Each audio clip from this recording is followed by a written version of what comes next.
ಬಾಕಿ ಎಷ್ಟು ನೆನಕಿದೆ ಮಿಕ್ಸ್ ಮಾಡ್ತಾನೆ ನಿಮಗೆ ಅವಸರ ಜಾಸ್ತಿ ಇಡು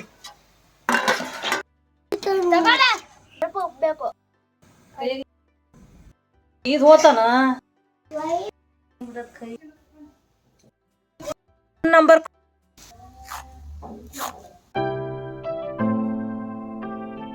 ಗೈಸ್ ವೆಲ್ಕಮ್ ಬ್ಯಾಕ್. ಇವತ್ತಿನ ಸ್ಪೆಷಲ್ ಏನು ಅಂತ ಹೇಳಿದರೆ ಒಯ್ಯಪ್ಪಳ ಕಂಡ್ರಿ. ಮಲೆನಾಡಲ್ಲಿ ಈ ಒಯ್ಯಪ್ಪಳ ತುಂಬಾ ಫೇಮಸ್. ಕಂಪ್ಲೀಟ್ ಡೀಟೇಲ್ಡ್ ರೆಸಿಪಿನ ತೋರಿಸ್ಕೊಡ್ತೀವಿ, ಹಾಗೆ ಫೈನಲ್ ಸ್ಪೆಷಲ್ ರೆಸಿಪಿನೂ ಕೂಡ ತೋರಿಸ್ಕೊಡ್ತೀವಿ. ಬನ್ನಿ ನೋಡೋಣ. ಸಾಕಲ್ಲ 4 ಸೇರು ಒಟ್ಟು ಸೇರು 4 ಸೇರು ಹಾಕಿದಾನೆ. ಈಗ ಇದನ್ನು ತೊಳಿತೀಯಾ?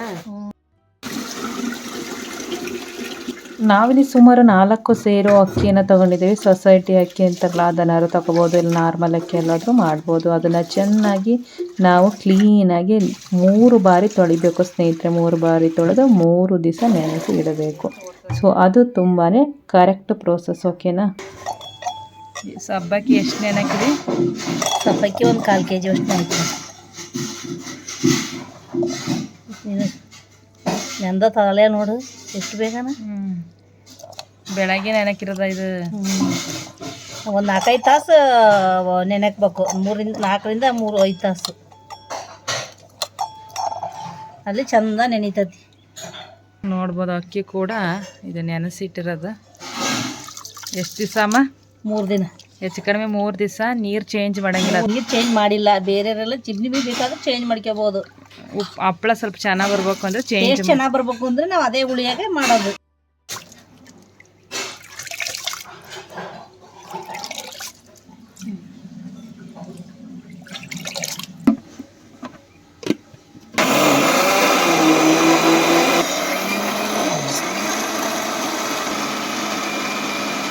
ಮುದ್ದೆ ಥರ ಬಂದರೆ ಎಂಥವೇ ಅಂತ ಅಕ್ಕಿ.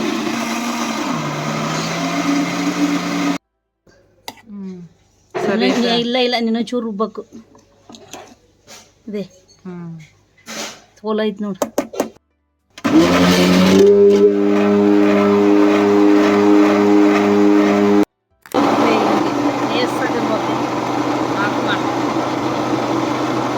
ತೆಗೈತೆ ನೋಡು. ನಾವೇನು ಇವಾಗ ತೋರಿಸಿವಲ್ಲ ಅಕ್ಕಿ 3 ದಿನ ನೆನಕಿರುವಂತಹ ಅಕ್ಕಿ, ಏನು 3 ಬಾರಿ ತೊಳೆದಿರ್ತೇವೆ, ನೀರು ಹಾಕಿಟ್ಟಿರ್ತಾವಲ್ಲ, ಅದೇ ನೀರಿಂದನೇ ನಾವು ರುಬ್ಕೊಳ್ಬೇಕಾಗತ್ತೆ. ದೋಸೆ ಹಿಟ್ಟಿನ ಹದಕ್ಕೆ ನಾವು ಇದನ್ನ ರುಬ್ಕೊಳ್ಬೇಕು. ನೀಟಾಗಿ ಸ್ಮೂತ್ ಆಗಿರ್ಬೇಕು ಹಿಟ್ಟು ಮಾತ್ರ. ತೋಲನೂ ಆಗಿರ್ಬಾರ್ದು, ರವೆನೂ ಆಗಿರ್ಬಾರ್ದು. ಕಂಪ್ಲೀಟ್ಲಿ ಸ್ಮೂತ್ ಆಗಿ ಇರ್ಬೇಕು ಸ್ನೇಹಿತರೆ. ಗಂಧಾತು ಅಡಿಕೆ. ಮಿಕ್ಸಿ ಜಾರಿಗೆ ಎಷ್ಟು ಹಿಡಿಯುತ್ತೋ ಆಲ್ಮೋಸ್ಟ್ ಒಂದು ಹಾಫ್ ಹಾಕಿ ಅವಾಗ ನೀಟಾಗಿ ರುಬ್ಬುತ್ತೆ. ಅದಕ್ಕೋಸ್ಕರ ನಾವು ಮಾಡ್ತಾ ಇದ್ದೇವೆ. ನಂತರ ನೆನೆಸಿಟ್ಟಿರುವಂತಹ ಸಬ್ಬಕ್ಕಿಯನ್ನು ಕೂಡ ನಾವು ಫಸ್ಟ್ ಮಿಕ್ಸಿ ಮಾಡ್ಕೊಳ್ತಾ ಇದ್ದೇವೆ. ಸೊ ಇದನ್ನ ಮಿಕ್ಸಿ ಮಾಡ್ಕೊಳ್ಳೋಣ. ಸೇಮ್ ಅದೇ ತರ ಇದನ್ನ ನುಣ್ಣಗೆ ನೀಟಾಗಿ ನಾವು ರುಬ್ಕೊಳ್ಬೇಕಾಗತ್ತೆ ಸ್ನೇಹಿತರೆ. ನುಣ್ಣಗೆ ರುಬ್ಕೋಬೇಕು ಸಬ್ಬಕ್ಕಿನ. ಈ ತರ ಕನ್ಸಿಸ್ಟೆನ್ಸಿಯಲ್ಲಿ ಇರ್ಬೇಕು. ಇಷ್ಟು ಶುಂಠಿ ತಗೊಂಡೇವಿ. 2 ಎಡೆ ಬೆಳ್ಳುಳ್ಳಿ, 1 ಲೋಟ, 1 ಲೋಟ ಜೀರಿಗೆ, ಅರ್ಧ ಲೋಟದಷ್ಟು ಧನಿಯಾ, 1/2 ಕಪ್ ಉದ್ದಿನಬೇಳೆ, ಕೊತ್ತಂಬರಿ ಸೊಪ್ಪು ಮತ್ತೆ ಕರಿಬೇವು. ಇಷ್ಟು ಬೇಕಾದಂತ ಸಾಮಗ್ರಿ. ಪುಡಿ ಮಾಡಿ ಒಣ ಪುಡಿ ಹಿಡಿತಾನೆ. ಇದನ್ನ ಫಸ್ಟ್ ಹಾಕಿರೋ ಮಿಶ್ರಣ ನೀಟಾಗಿ ರುಬ್ಕೊಂಡು ಆದ್ಮೇಲೆ ಫುಲ್ ನೈಸ್ ಗ್ರೈಂಡ್ ಮಾಡ್ಕೊಂಡ್ಮೇಲೆ ನಾವು ಸಾರಿಸ್ಕೊಳ್ತದ್ವಿ. ನೋಡ್ಬೋದು ಸ್ನೇಹಿತರೆ, ಈ ಥರ ಜಲ್ದಿ ಹಿಡಿದು ತಗೋಬೇಕು. ಉದ್ದಿನಬೇಳೆ, ಜೀರಿಗೆ, ಕೊತ್ತಂಬರಿ ಇದು. ಶುಂಠಿ, ಬೆಳ್ಳುಳ್ಳಿ, ಕೊತ್ತಂಬರಿ ಸೊಪ್ಪು, ಸಾರಿಗೆ ಉಪ್ಪು,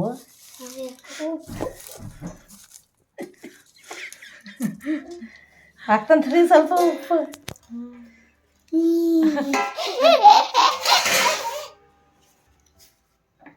ದೀಪ ನೋಡ್ರಿ. ಹಾಯ್ ದೀಪ, ಏನು ಊಟ ಮಾಡ್ತಾ ಇದ್ಯಾ? ಸ್ವಲ್ಪ ಉಪ್ಪು, ಸ್ವಲ್ಪ ನೀರು ಹಾಕಿ ರುಬ್ಬಬೇಕು ಗಟ್ಟಿಗೆ. ಮತ್ತೆ ಚೆಲ್ಬೇಡ ಕಾಳ ಆನೈತೆ. ನುಣ್ಣಗೆ ಸಾಫ್ಟಾಗಿ ರುಬ್ಬಬೇಕು. ಒಂದು ಫುಲ್ ಹಾಕ್ತೀಯ? ಇಲ್ಲ ಅಷ್ಟೇ. ಒಂದು ತೆಗಿ. ಹಿಂದಕ್ಕೆ ಸರ್ ಘಾಟ್ ಐತಿ ಕೃತಿ. ಖಾರ ನೋಡಿ ಖಾರ ಅವ್ರಿಗೆ ಖಾರ ತಕ್ಕಂಗೆ ಹಾಕ್ಕೋಬೇಕು. ಖಾರ ಪುಡಿ ನೋಡ್ಕೊಂಡು ಎಷ್ಟು ಬೇಕೋ ಅಷ್ಟು ಹಾಕೊಳ್ಬೇಕು. ಜಾಸ್ತಿ ತಿಂತಾನೆ ಅಂದ್ರೆ ಜಾಸ್ತಿ ಹಾಕೋಬೇಕು. ಅದಾದ್ಮೇಲೆ ಮಿಕ್ಸಿ ಮಾಡಿದ್ರೆ ಆ ಪುಡಿನ ಹಾಕ್ಕೋಬೇಕು. ಚೆನ್ನಾಗಿ ಇದನ್ನ ನಾವು ಮಿಕ್ಸ್ ಮಾಡ್ಕೋಬೇಕು ಸ್ನೇಹಿತರೆ. ಅದಾದ್ಮೇಲೆ ನಾವು ಏನ್ ಅವಾಗ್ಲೇ ರುಬ್ಕೊಂಡಿದ್ವಲ್ವಾ ಆ ಪೇಸ್ಟ್ ಅನ್ನ ಹಾಕೊಂಡು ನೀಟಾಗಿ ಇದನ್ನ ಚೆನ್ನಾಗಿ ಮಿಕ್ಸ್ ಮಾಡ್ಕೊಂಡ್ಬಿಟ್ರೆ ಆಲ್ಮೋಸ್ಟ್ ಇದು ಆದಂಗೆ. ನೋಡ್ತಾ ಇದ್ರೆ ಎಷ್ಟು ಚೆನ್ನಾಗಿ ಕಲರ್ ಆಗಿ ಕಾಣಿಸ್ತಾ ಇದೆಯಲ್ಲ. ಸೊ ರುಚಿಯಾಗಿ ಖಾರವಾಗಿ ಹದವಾಗಿ ಮಾಡ್ಕೊಂಡ್ರೆ ಆ ಟೇಸ್ಟೇ ಬೇರೆ ಲೆವೆಲ್ ಅಲ್ವಾ. ಈ ಬಾರಿ ನಾವು ಗ್ಯಾಸ್ ಸ್ಟವ್ ಮೇಲೆ ಮಾಡೋಣ ಅಂತ ಅನ್ಕೊಂಡಿದ್ದೀವಿ. ಅದಕ್ಕೋಸ್ಕರ ಗ್ಯಾಸ್ ಸ್ಟವ್ ಮೇಲೆ ಒಂದು ಪಾತ್ರೆನ ಇಟ್ಟಿದ್ರು, ದೊಡ್ಡ ಪಾತ್ರೆನ. ಅದಕ್ಕೆ ಬಿಸಿನೀರನ್ನ ಹಾಕ್ಬೇಕು ಸ್ನೇಹಿತರೆ. ಬಿಸಿನೀರಿಲ್ಲ ಅಂದ್ರೆ ತಣ್ಣೀರನ್ನ ಹಾಕಿ ವೇಟ್ ಮಾಡಿ ಸ್ವಲ್ಪ ಹೊತ್ತು ಬಿಸಿನೀರು ಕುದಿಯೋವರೆಗೂ. ಅದಾದ್ಮೇಲೆ ಏನ್ ಮಾಡ್ಬೇಕಂತ ಹೇಳಿದ್ರೆ ಇದನ್ನ ಮತ್ತೊಂದು ಪಾತ್ರೆಯ ಮೂಲಕ ನೀಟಾಗಿ ಈ ತರ ಕ್ಲೋಸ್ ಮಾಡಿದ್ರೆ ಬೇಗನೆ ಬಾಯ್ಲ್ ಆಗುತ್ತೆ ವಾಟರ್. ಸೊ ಇದು ಬಾಯ್ಲ್ ಆಗ್ತಾ ಇರ್ಲಿ ಅಷ್ಟೊಳಗೆ ಎಲ್ಲ ರೆಡಿ ಮಾಡ್ಕೊಳ್ಳೋಣ ಬನ್ನಿ. 2 ಸ್ಟ್ಯಾಂಡ್ ಅದೇ ನಮ್ಮ ಹತ್ರ, ಹಪ್ಪಳದ್ದು ಒಯ್ಯಪ್ಪಳದ್ದೇ ಸ್ಟ್ಯಾಂಡ್ ಅಂತ ಹೇಳಿ ಅದನ್ನ ಮಾಡಿಸ್ಕೊಂಡಿದ್ವಿ. ಅದಾದ್ಮೇಲೆ ನೋಡ್ತಾ ಇದ್ರೆ ಪ್ಲೇಟ್, ಅದಕ್ಕೆ ತಕ್ಕಂತ ಪ್ಲೇಟ್ ಅನ್ನ ನಾವು ಸೆಟ್ ಮಾಡ್ಕೊಂಡಿದ್ದೀವಿ. ಆಮೇಲೆ ಏನಂತ ಹೇಳಿದ್ರೆ ಇವಾಗ ಏನು ರುಬ್ಕೊಂಡಿದ್ವಲ್ಲ ಒಯ್ಯಪ್ಪಳದ ಹಿಟ್ಟಿನ ಮಿಶ್ರಣವನ್ನ ಮಿಕ್ಸ್ ಮಾಡ್ಕೊಂಡಿವಲ್ಲ ಅದನ್ನ ಹಾಕಿ ಈಗ ಒಂದು ಸಣ್ಣ ಪಾತ್ರೆಗೆ ನಾವು ಅದನ್ನ ಟ್ರಾನ್ಸ್ಫರ್ ಮಾಡಿ ಒಂದೊಂದೇ ಪ್ಲೇಟಿಗೆ ಹಾಕೊಳ್ತಾ ಹೋಗೋಣ. ಅದನ್ನ ರೌಂಡ್ ಆಗಿ ತಿರುಗಿಸ್ತಾ ಶೇಪ್ ಅನ್ನ ಕೊಡ್ತಾ ಹೋಗ್ಬೇಕು ಸ್ನೇಹಿತರೆ. ನೋಡ್ತಾ ಇದ್ದೀರಾ ಹೇಗೆ ಆಗ್ತಾ ಇದೆ ಅಂತ ಹೇಳಿ. ಸ್ವಲ್ಪ ಟೈಮ್ ಟೇಕಿಂಗ್ ಪ್ರೋಸೆಸ್ ಹೌದು, ಆದ್ರೆ ತುಂಬಾನೇ ಟೇಸ್ಟ್ ಆಗಿರುತ್ತೆ. ಅಯ್ಯೋ ನಮ್ಮನೆಗೆ ಸ್ಟ್ಯಾಂಡ್ ಇಲ್ಲ ಅಂತ ಹೇಳಿದ್ರೆ ನೀವು ಸ್ಟ್ಯಾಂಡ್ ಬೇಕಂತನೇನಿಲ್ಲ. ಪಾತ್ರೆಗೆ ಒಂದು ಇದು ಇರುತ್ತಲ್ಲ ಬಟ್ಟೆಯನ್ನ ಕಟ್ಟಿ ನೀಟಾಗಿ ಸುತ್ತಲು ಅದಕ್ಕೆ ಈ ತರ ಚಿಕ್ಕ ಒಯ್ದು ಪ್ಲೇಟ್ ಅನ್ನ ಇಟ್ಟು ನಿಮಗೆ 3 ಒಯ್ಬೋದು ಅಥವಾ 2 ಮಾಡ್ಬೋದು, ಒಂದ್ರ ಮೇಲೆ ಒಂದು ಆ ತರನು ಇಡ್ಬೋದು. ಆ ತರ ಇಟ್ಟು ಹಬೆಯಲ್ಲೇನ ನೀವು ಮತ್ತೊಂದು ಪಾತ್ರೆನ ಅಥವಾ ಮೇಲೆ ಪ್ಲೇಟ್ ಅನ್ನ ಮುಚ್ಚಿನೂ ಕೂಡ ಬೇಯಿಸ್ಬೋದು. ಬೇಗನೆ ಆಗುತ್ತೆ, ಅದು ಕೂಡ ಬೇಗನೆ ಆಗುತ್ತೆ. ಓಕೆನಾ. ಸೊ ಈಗ ನಾವು ನೀಟಾಗಿ ಒಂದೊಂದೇ ತಿರ್ಗಿಸ್ಕೊಂತ ನೀಟಾಗಿ ನಾವು ಇದನ್ನ ಮಾಡ್ಕೊಳ್ತಾ ಹೋಗೋಣ ರೌಂಡ್ ಶೇಪ್ ಅಲ್ಲಿ. ಆಲ್ಮೋಸ್ಟ್ ನೀಟಾಗಿ ಬರ್ತಾ ಇದೆ. ನಮ್ಮ ಮಕ್ಕಳು ಕೂಡ ಆಚೀಚೆ ಮಾಡುವಾಗ ಆಚೀಚೆ ಆಗ್ತದೆ, ಎಡ್ಜ್ ಬರ್ತದೆ ಅಂದಾಗ ಏನ್ ಮಾಡ್ಬೇಕಂತ ಹೇಳಿದ್ರೆ ಕಂಠದಲ್ಲಿ ಏನೆಲ್ಲ ಬರ್ತಾ ಇದೆಯಲ್ಲ ಅದನ್ನ ನಾವೇನ್ ಮಾಡ್ಬೇಕು ಅಂದ್ರೆ ಒಂದು ಬೆರಳಿನ ಸಹಾಯದಿಂದ ನೀಟಾಗಿ ರೌಂಡ್ ಆಗಿ ಎಷ್ಟು ಬೇಕೋ ಅಷ್ಟು ಶೇಪ್ ಅನ್ನ ಮಾಡ್ಕೊಳ್ಬೇಕು. ಅಂದ್ರೆ ಕೈಯಲ್ಲೇ ತೆಗಿಬೇಕು ನೀಟಾಗಿ. ಆಮೇಲೆ ಸ್ವಲ್ಪ ಲೈಟ್ ಆಗಿ ನೀರ್ ತಗೊಂಡು ಕೈನ ನೀರಲ್ಲಿ ಚುಮ್ಕಿಸ್ಕೊಂಡು ಆಮೇಲೆ ಅದನ್ನ ಸರಿ ಮಾಡ್ಕೊಂಡ್ರೆ ಆಯ್ತು. ಆ ತರನು ಮಾಡ್ಬೋದು. ನೀವಿನ್ನ ನಮ್ಮ ಚಾನಲ್ಗೆ ಸಬ್ಸ್ಕ್ರೈಬ್ ಆಗಿಲ್ಲ ಅಂದ್ರೆ ಬೇಗ ಸಬ್ಸ್ಕ್ರೈಬ್ ಆಗಿ ಹಾಗೆ ಬೆಲ್ ಐಕಾನ್ ಮೇಲೆ ಕ್ಲಿಕ್ ಮಾಡಿ ನಾವು ಮಾಡುವಂತಹ ಪ್ರತಿಯೊಂದು ವಿಡಿಯೋ ನಿಮಗೆ ಮೊದಲು ಬಂದು ತಲುಪುತ್ತೆ. ಬೆಲ್ ಐಕಾನ್ ಮೇಲೆ ಕ್ಲಿಕ್ ಮಾಡೋದ್ರಿಂದ ನೋಟಿಫಿಕೇಶನ್ ಬರುತ್ತೆ. ಸೊ ಬೇಗನೆ ನಿಮಗೆ ಗೊತ್ತಾಗುತ್ತೆ ನಾವು ಯಾವುದೇ ರೆಸಿಪೀಸ್ ಬಿಟ್ಟಿರೋದು, ಯಾವುದೇ ವ್ಲಾಗ್ ಮಾಡ್ತಾ ಇದ್ದೀವಿ ಅಂತ ಹೇಳಿದ್ರೆ. ಓಕೆನಾ. ವಿಡಿಯೋನ ಕೊನೆ ತನಕ ನೋಡಿ. ಇಷ್ಟ ಆಯ್ತು ಅಂದ್ರೆ ಲೈಕ್ ಮಾಡೋದನ್ನ ಮರಿಬೇಡಿ. ಹಾಗೆ ಕಮೆಂಟ್ ಸೆಕ್ಷನ್ ನಲ್ಲಿ ಈ ರೆಸಿಪಿ ಹೇಗ್ ಬಂದಿದೆ ಅಂತಾನು ತಿಳಿಸೋದನ್ನ ಕೂಡ ಮರಿಬೇಡಿ. ಸೊ ಫೈನಲಿ ಒಂದು ಸ್ಟ್ಯಾಂಡ್ ರೆಡಿ ಆಯ್ತು. ಇದನ್ನ ನಾವು ನೀಟಾಗಿ ಸ್ಟ್ಯಾಂಡ್ ಅಲ್ಲಿ ಹಾಕಿ ಇಡೋಣ. ನೀರು ಚೆನ್ನಾಗಿ ಕುದೀತಾ ಐತಿ ಅಂದಾಗ ನಾವು ಈ ತರ ಸ್ಟ್ಯಾಂಡ್ ಅನ್ನ ಹಾಕಿ ಕ್ಲೋಸ್ ಮಾಡ್ಬೇಕು. ನಾವು ಎಕ್ಸ್ಟ್ರಾ ಒಂದು ಪ್ಲೇಟ್ ಅನ್ನ ತಗೊಂಡಿದ್ವಿ ಯಾಕಂದ್ರೆ ಬೇಗ ಬೇಯುತ್ತೆ, ಬೇಗ ಆಗುತ್ತೆ ಅಂತ ಹೇಳಿ. ಯಾಕಂದ್ರೆ ಇದು ಸ್ವಲ್ಪ ಟೈಮ್ ಟೇಕಿಂಗ್ ಪ್ರೊಸೆಸ್ ಎಲ್ಲ ಪಟ ಆಗ್ಬೇಕಲ್ಲ, ಅದಕ್ಕೋಸ್ಕರ. ಸೊ ಈ ತರ ಕ್ಲೋಸ್ ಮಾಡಿದ್ರೆ ಹಬೆಯಲ್ಲೇ ಇದು ಬೇಯುತ್ತೆ. ನೋಡ್ಬೋದು. ಊರಿನ ಮೀಡಿಯಂ ಆಗಿ ಇಟ್ಕೊಂಡು ನಾವು ಬೇಯಿಸ್ಕೊಳ್ತಾ ಇದೀವಿ. ಗ್ಯಾಸ್ ಸ್ಟವ್ ಇದ್ರೆ ಈ ತರ ಮಾಡಿ, ಗ್ಯಾಸ್ ಸ್ಟವ್ ಇಲ್ಲ ಅಂತೇಳಿ ಒಲೆಯಲ್ಲಿದ್ರೆ ಒಲೆಯಲ್ಲೂ ಕೂಡ ಮಾಡಬಹುದು. ಸೊ ನೆಕ್ಸ್ಟ್ ಬ್ಯಾಟರ್ ನ ಹಾಕೊಳ್ತಾ ಇದೀವಿ. ನೋಡ್ತಾ ಇದ್ದೀರಾ ನೀಟಾಗಿ ಈ ತರನೇ ಶೇಪ್ ನ ಬರೋವರೆಗೂ ನೀಟಾಗಿ ತಿರ್ಗಿಸಬೇಕು. ಚಿಕ್ಕರಿದ್ದಾಗಂತೂ ಇದು ಫೇಮಸ್. ಬೇಸಿಗೆ ರಜೆ ಬಂತು ಅಂದ್ರೆ ಎಲ್ಲರೂ ಸೇರ್ಕೊಂಡು ನಾನು ನೀನು ಅಂತೇಳಿ ಮಾಡ್ತಾ ಇದ್ವಿ ಅಲ್ವಾ. ಆ ಮಜಾನೇ ಬೇರೆ. ಈ ತರ ನೀವು ಕೂಡ ಮಾಡ್ತಾ ಇದ್ರ ಅಜ್ಜಿ ಮನೆಗೆ, ಅಜ್ಜನ ಮನೆಗೆ ಅಥವಾ ನಿಮ್ ಮನೇಲಿ ಮಾಡ್ತಾ ಇದ್ರ? ಹಾಗಿದ್ರೆ ಕಮೆಂಟ್ ಅಲ್ಲಿ ತಿಳಿಸೋದನ್ನ ಮರಿಬೇಡಿ ಕಣ್ರಿ. ಅದ್ರಲ್ಲೂ ಮಲ್ನಾಡಲ್ಲಂತೂ ಇದಂತೂ ಕಂಪಲ್ಸರಿ ಮಾಡೇ ಮಾಡ್ತಾರೆ. ಬಟ್ ಬೇರೆ ಕಡೆ ಯಾವ್ಯಾವ ತರ ಮಾಡ್ತಾರೆ, ಅಥವಾ ಸೇಮ್ ಪ್ರೋಸೆಸ್, ಡಿಫ್ರೆಂಟ್ ಪ್ರೋಸೆಸ್, ಅಥವಾ ಬೇರೆ ತರ ಈ ಹೆಸರನ್ನ ಕರೀತಾರೆ ಗೊತ್ತಲ್ಲ. ಎಲ್ಲೋ ಕಡೆ ನೀವು ನೋಡಿ ಸೇಮೇ ಇರುತ್ತೆ, ಅಂದ್ರೆ ಮಾಡೋ ಪ್ರೋಸೆಸ್ ಡಿಫ್ರೆಂಟ್ ಇರುತ್ತೆ, ಹೆಸರು ಸ್ವಲ್ಪ ಆಚೀಚೆ ಆಗಿರುತ್ತೆ ನೋಡಿ. ಸೊ ಫೈನಲಿ ಇದು ಬೆಂದಾಯ್ತು. ನೋಡ್ತಾ ಇದ್ರ ಹಬೆ ಹೆಂಗ್ ಬರ್ತಾ ಇದೆ ಅಂತ ಹೇಳಿ. ಸರ್ಕಳ್ರಿ ಮಕ್ಕಳು, ಸರ್ಕಳ್ರಿ ಎಲ್ಲ ಸರಿ. ತಟ್ಟೆ ತೆಗಿ ಒಂದ. ಇದು ತಟ್ಟೆ ಇಡ್ಬೇಕು ನೋಡಿ. ಕಲರ್ ಬೆಂದಿದೆ. ಈಗ ಅದಿಟ್ಟು ಅದನ್ನ ಇಟ್ಬಿಡೋ ಮುಗಿ ಕೊಟ್ಟು ಹೋಗಂತಾಗ ನಾನು.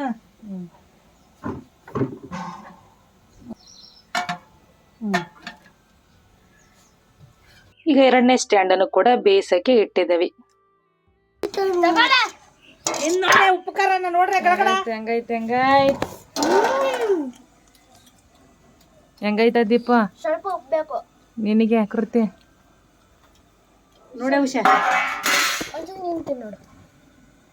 ಸ್ವಲ್ಪ ಉಪ್ಪತ್ತನ ನೋಡಿ. ಹಪ್ಳ ಒಯ್ಯಪ್ಳ ತಯಾರಾಗಿದೆ. ಈಗ ಐತಿ. ಈಗ ತಿಂದು ನೋಡೋಣ. ಆನಿ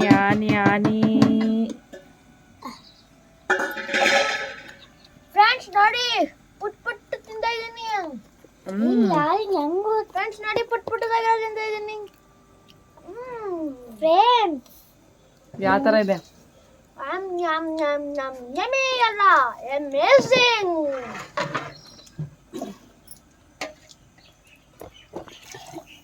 ನನಗೆ ಖಾರ ಸಾಕಲ್ಲ ಅಂತ ನಾನು ಹೇಳ್ದಿಪ್ಪತ್ತಲ್ಲ. ಹೆಂಗಿದೆ? ಯಮ್ಮಿ ಯಮ್ಮಿ ಅಲ್ಲ, ಅಮೇಜಿಂಗ್. ಅಮೇಜಿಂಗ್ ಅಂತೆ.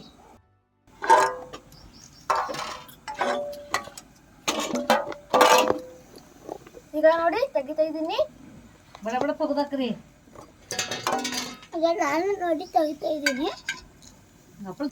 ನೀಟಾಗಿ ಬರ್ತದ ನೋಡ್ಬೋದು. ಸುತ್ತಲೂ ಎಷ್ಟು ಚೆನ್ನಾಗಿ ಬರ್ತದವೆ ಅಂತ ಹೇಳಿದ್ರೆ ಇವ ನನಗಂತೂ ಎಷ್ಟು ಸಖತ್ತಾಗಿ ಬರ್ತದ ನೋಡಿ ಹಪ್ಪಳ. ಎಷ್ಟು ನೀಟಾಗಿ ಬಂದವೆ. ಹಿಂಗೆ ಹಾಕ್ತಾ ಹೋಗ್ಬೇಕು ಸುತ್ತಲೂ ನೀಟಾಗಿ. ಹಿಂಗೆ ತೆಗಿತಾ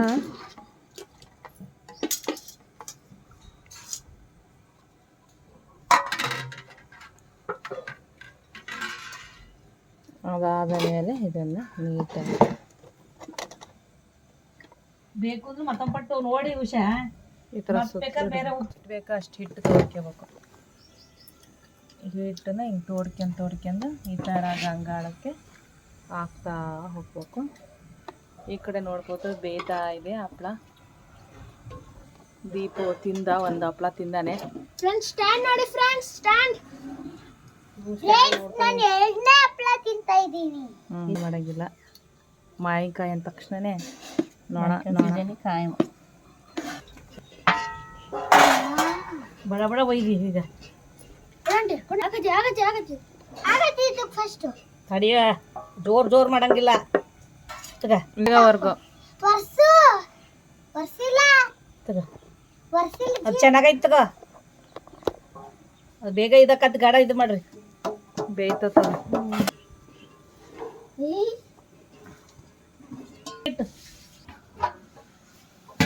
ಕ್ಲೀನಾಗಿ ಎಷ್ಟು ಚೆನ್ನಾಗಿ ಬಂದತ್ ನೋಡಿ. ಸ್ವಲ್ಪ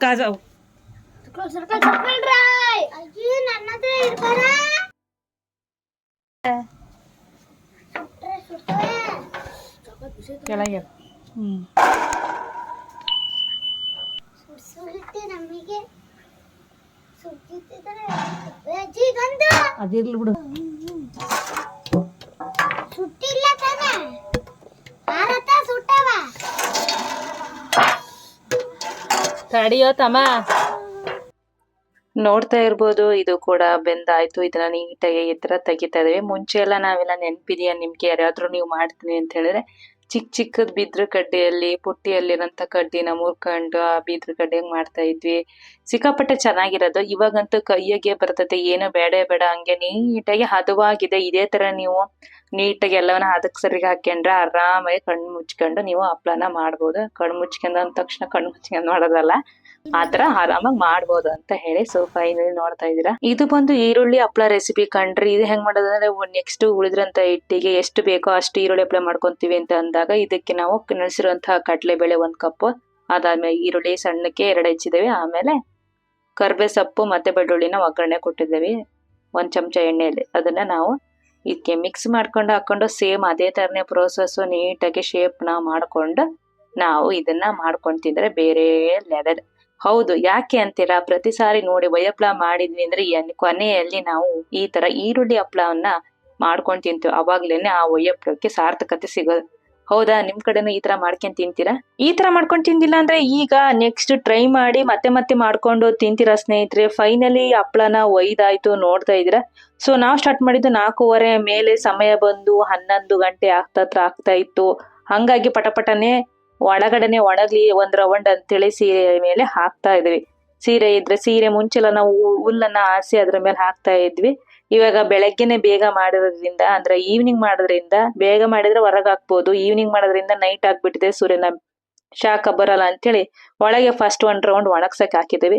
ಫೈನಲಿ ಈ ಕಡೆ ಈರುಳ್ಳಿ ಹಪ್ಳನು ಕೂಡ ಬೆಂದಾಗೇ ಹೋಯ್ತು. ಸೊ ಈರುಳ್ಳಿ ಹಪ್ಳ ನೋಡ್ತಾ ಇದ್ರ ಯಾವ ತರ ಬಂದಿದೆ ಅಂತೇಳಿ, ನೀಟಾಗಿ ಸಖತ್ತಾಗಿ ಎಮ್ಮೆಯಾಗಿ ಬರ್ತಾ ಇದೆ ನೋಡಕ್ಕೆ.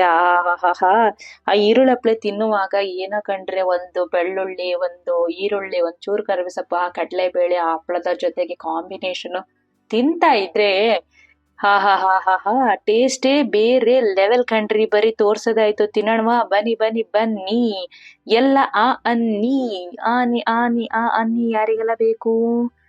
ವಾವ್, ನಮ್ ನಮ್ ನಮ್ ನಮ್ ನಮ್ ಅಮೇಝಿಂಗ್ ಆಗಿತ್ತು. ಸೊ ಅದಾದ್ಮೇಲೆ ಬೆಳಗ್ಗೆ ನೋಡ್ತಾ ಇದ್ದೀರಾ ಬೇಗನೆ ಹಾಕಿದ್ವಿ. ಎಷ್ಟು ಬೇಗ ಒಣಗಿದ ಹಪ್ಳ ಅಂತ ಹೇಳಿ ಅದನ್ನ ಒಂದು ಪಾತ್ರೆಗೆ ತುಂಬಿಟ್ವಿ. ಅದಾದ್ಮೇಲೆ ನೋಡ್ತಾ ಇದ್ದೀರಾ ಒಣಗಿದ್ಮೇಲೆ ಏನಪ್ಪಾ ನೆಕ್ಸ್ಟ್ ಸ್ಟೆಪ್ ಅಂತ ಈಗ್ಲೇ ಮುಗ್ದಿಲ್ಲ ಕಣ್ರಿ. ನೆಕ್ಸ್ಟ್ ಬಂದು ಹಪ್ಳನ ಉಸ್ರು ಬಾಯಿಗಿಡೋದು. ಏನಪ್ಪಾ ಉಸ್ರು ಬಾಯಿ ಅಂತ ಎಲ್ಲ ಹೇಳ್ತಾ ಹೋಗ್ತಾನೆ ಡೀಟೇಲ್ಡ್ ಆಗಿ. ಬನ್ನಿ, ಫಸ್ಟ್ ಒಂದು ಪಾತ್ರೆಗೆ, ದೊಡ್ಡ ಪಾತ್ರೆಗೆ ನೀರ್ ಹಾಕಿಡೋಣ. ಅದಾದ್ಮೇಲೆ ವೈಟ್ ಬಟ್ಟೆ ಇದ್ರೆ ವೈಟ್ ಬಟ್ಟೆ, ಕಾಟನ್ ಬಟ್ಟೆ, ಒಟ್ಟು ಕಾಟನ್ ಬಟ್ಟೆನ ಈ ತರ ನೀಟಾಗಿ ಟೈ ಮಾಡಿ ಕಂಪ್ಲೀಟ್ಲಿ, ಅಂದ್ರೆ ಎಲ್ಲೂ ಗಾಳಿ ಹೋಗ್ಲಂಗ ಆತರ ಟೈಟ್ ಮಾಡ್ಬೇಕು. ಅದಾದ್ಮೇಲೆ ಇದನ್ನ ಸ್ವಲ್ಪ ಹೊತ್ತು ಮುಚ್ಚಿ ನೀರ್ ಚೆನ್ನಾಗಿ ಕುದಿಲಿ. ಯಾಕಪ್ಪ ಇದು ಅಂತ ಹೇಳ್ತೀರಾ, ತುಂಬಾ ಹಪ್ಳ ಮಾಡ್ಕೊಂಡಿರೋದ್ರಿಂದ ಎಷ್ಟು ಅಂತ ಹೇಳಿ ನಾವು ಪಾತ್ರೆಗಳನ್ನ ಅಥವಾ ಬಾಕ್ಸ್ ಗಳನ್ನ ಜೋಡಿಸ್ಬೇಕು. ಈ ಸುಮಾರು 15 ಸೇರ 20 ಸೇರ ಹಪ್ಳ ಮಾಡ್ಕೊಳೋರಲ್ಲ ಈ ತರ ಮಾಡ್ತಾರೆ. ಯಾಕೆ ಅಂತ ಹೇಳಿದ್ರೆ ಸ್ಟೋರೇಜ್ ಸ್ಪೇಸ್ ಕಡಿಮೆ ಆಗುತ್ತೆ ಅಂತ. ಸೊ ಹಪ್ಳಗಳನ್ನೆಲ್ಲ ಈ ತರ ನೀಟಾಗಿ ಹಾಕಿ ಅಬೆಯಲ್ಲಿ ಒಮ್ಮೆ ಬೇಯಿಸೋಣ. ಇದು ಒಣಗಿರೋಂತ ಹಪ್ಳ, ಅದನ್ನ ನೀಟಾಗಿ ಹಾಕಿ ಬೇಯಿಸ್ತಾ ಇದ್ವಿ. ನೋಡ್ಬೋದು ಸ್ವಲ್ಪ ಮೆತ್ತಗ ಆತು ಅಂದ ತಕ್ಷಣನೇ ಇದನ್ನ ಒಂದು ಚಮಚದ ಸಹಾಯದಿಂದ ನೀಟಾಗಿ ಈ ತರ ತೆಗೆದು ಇದನ್ನ ನಾವ್ ಏನ್ ಮಾಡ್ಬೇಕು ಅಂತ ಹೇಳಿದ್ರೆ, ನೋಡ್ತಾ ಇದ್ದೀರಾ ನೀವು, ನೀಟಾಗಿ ಈ ಕಡೆ ತೆಗಿಬೇಕು. ಒಬ್ರು ಈ ತರ ನೀಟಾಗಿ ಶೇಪ್ ಮಾಡ್ತಾ ಹೋಗ್ಬೇಕು, ಮತ್ತೊಬ್ರು ಇದನ್ನ ನೀಟಾಗಿ ಮತ್ತೊಂದ್ ರೌಂಡ್ ಹಾಕ್ಬೇಕು. ಅಂದ್ರೆ ಟಪ ಟಪ ಟಪ ಟೈಮ್ ಟೇಕಿಂಗ್ ಪ್ರೋಸೆಸ್ ಇದು. ಯಾರ ಜೊತೆಗಿದ್ರೆ ಹೆಲ್ಪ್ ಮಾಡಕ್ಕೆ ಓಕೆ, ಇಲ್ಲ ಅಂತ ಹೇಳಿದ್ರೆ ಒಬ್ಬೊಬ್ರೆ ಮಾಡ್ಕೊಂತೇವೆ ಅಂದ್ರೆ ಹಿಂಗ್ ಮಾಡ್ಬೋದು. ಇದು ತುಂಬಾ ಹಪ್ಳ ಮಾಡಿದ್ರೆ ಮಾತ್ರ ಅಪ್ಲಿಕೇಬಲ್ ಆಗುತ್ತೆ, ಇಲ್ಲ ಅಂದ್ರೆ ಓಕೆ, ಬೇಡ ಅಂತ ಹೇಳಿದ್ರೆ ಬೇಡ ಅಷ್ಟೇ. ಸೊ ಈ ತರ ನೋಡ್ತಾ ಇದ್ರೆ ನೀಟಾಗಿ ಶೇಪ್ ನ ಎಲ್ಲ ಮಡ್ಚಿರುತ್ತಲ್ಲ ಅದನ್ನೆಲ್ಲ ನೀಟಾಗಿ ಈ ತರ ಮಾಡಿ ಅದನ್ನ ನಾವು ಒತ್ತಿ ಚೆಕ್ ತರ ಮಾಡಿಟ್ರೆ ನಾವು ಎಷ್ಟು ಹಪ್ಳಗಳನ್ನ ಮಾಡಿದ್ರು ಸ್ಟೋರೇಜ್ ಕೆಪಾಸಿಟಿ ಸಿಗುತ್ತೆ ನಮಗೆ. ನೋಡ್ತಾ ಇದ್ರೆ ಎಷ್ಟು ಚಿಕ್ಕ ಕಾಯ್ತು ನೋಡಿ, ಏನಿಲ್ಲ ಅಂದ್ರೆ ಸುಮಾರು ಒಂದ್ 20 ಹಪ್ಳ ಮೇಲಂತೂ ಇದಾವೆ. ಅವ್ 20 ಹಪ್ಳ ಆಲ್ರೆಡಿ ನೋಡಿ ಈ ತರ ಮಾಡಿ ನೋಡಿ ಎಷ್ಟು ಸ್ಟೋರೇಜ್ ಉಳಿತಲ್ವಾ.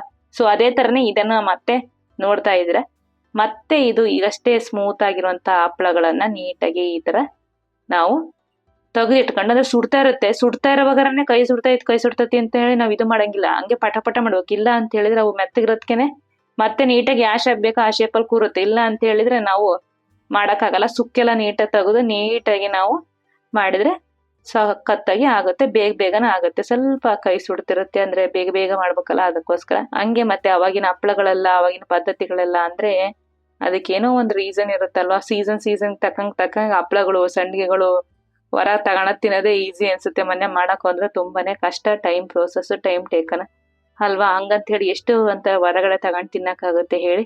ಸೊ ಇದು ನೋಡ್ತಾ ಇದ್ರ ಚೆಕ್ ಮಾಡುವಂತಹ ಪ್ರೋಸೆಸ್ ಹೆಂಗ್ ಮಾಡ್ತಾರೆ ಒಯ್ಯಪ್ಪ ಚೆಕ್ ಪ್ರೋಸೆಸ್ ಅಂತೇಳಿ ನೀವು ಏನು ನೋಡ್ತಾ ಇದ್ರಿ ಸ್ನೇಹಿತರೆ.